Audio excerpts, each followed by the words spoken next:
Part 3 of Brick and Mortar. Remember this place? The one that looks like this from the front now? Let's take a look-see across the street.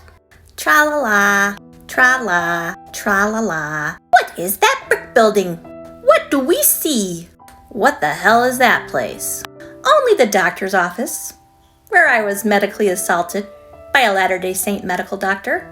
Medically sexually assaulted. And why am I thinking about that today? And just why am I thinking about that today? Well, he lived just up the road, about a block away from his office. His house looks like this. And I just happened to find out today that his daughter lives there. There was a short sale on the property, and now his only child lives in the same house. After I was assaulted, I came home to my parents, and I told them what had happened to me. They called me hysterical and did not believe me. I was made to keep seeing him.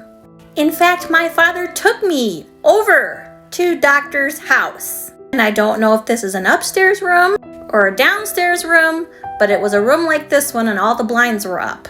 And then he told me to recount to the doctor what I had told him had happened, of what I remembered that happened. So in front of my medical assault rapist, a member of the Church of Jesus Christ of Latter-day Saints, and my father, who was either a branch president or a stake high councilman at the time, I had to tell them what had happened to me. I had told my father I never wanted to see this man again.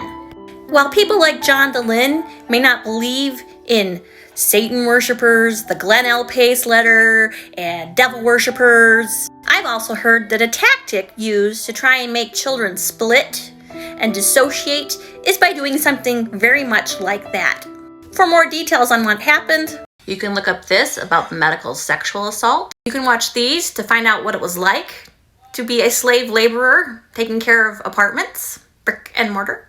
And you might want to check out these for more about the weirdness of my father and why my sexual abuse reached beyond the doctor's office and began before it. So after all the hell of my childhood in a small Midwestern town, what does any of that mean in 2021? Each one of those buildings had our names on it. They were supposed to pay for college. We did not see a cent. The daycare center is gone. My medical sexual assault rapist was never punished. Somehow he held on to his property and passed it down to his child. What the fuck did you do it all for, Mom and Dad? Was it so people would like you? Was it so you wouldn't be poor? It depends on what kind of wealth you're talking about, doesn't it? Part 4 next.